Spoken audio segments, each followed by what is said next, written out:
Right now at 5. I had to call EMTs because I was alone, to take me, but it's, I don't know, it's just kind of scary.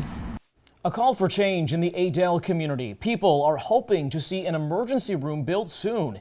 It's a concern across the country right now, including here in the Big Bend and South Georgia. That's right. Nearly 60 million people in the U.S. depend on rural hospitals, and each year the number of those hospitals closing are going up.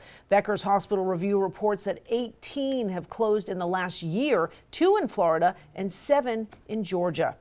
And some have closed completely. Others have shut down only their emergency rooms. And that leaves families in some cases driving up to 30 precious minutes to the ER. Tonight, we have team coverage of the issue from Georgia to Florida. ABC 27's Abby Maurer joins us in the studio. But first, Brittany Barnett is in Adel tonight with more on the community's ER concerns. Brittany? Well, I spoke to a couple people today. Some are frustrated because if they have a medical emergency, they have to travel out of town to get help. Some people have to travel up to 20 miles, and health officials here say they are currently trying to change that. Adel is home for June Carter. She's lived here most of her life. I would like to have one. Sometime we fall and get a cut, break something. Carter is among a community frustrated that their county is without an emergency room nearby.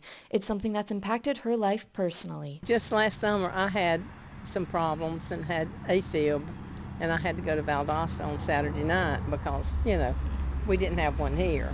The town's only emergency room closed back in 2017 due to costs. Its 60-bed hospital was going to be next until a plan to build a new hospital came together.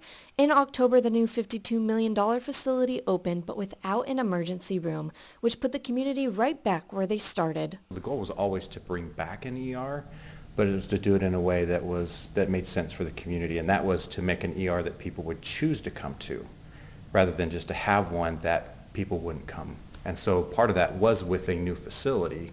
Justin Beck is Southwell Medical's Chief Strategy and Innovation Officer. He says the hospital received approval to build an emergency room in January. While there's no timeline for when that will happen, for June Carter, it's a sign of good things to come. Excited, I think.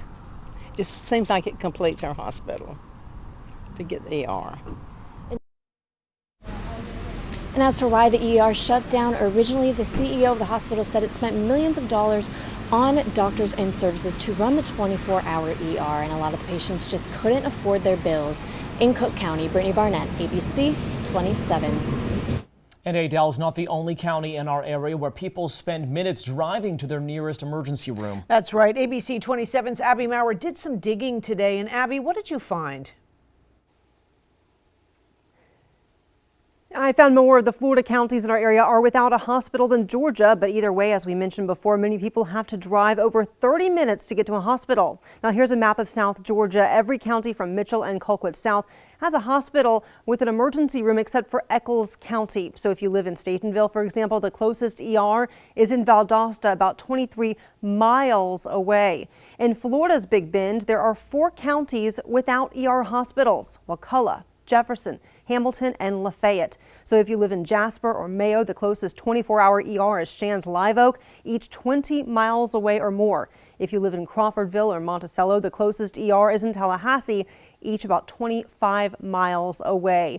But even those who live in a county with a hospital still have to travel pretty far for care. For example, families who live in Chattahoochee have to drive to Quincy, about 20 miles away. And if you have to call an ambulance, that could be 20 miles each way. In studio, Abby Maurer, ABC 27. Thank you, Abby.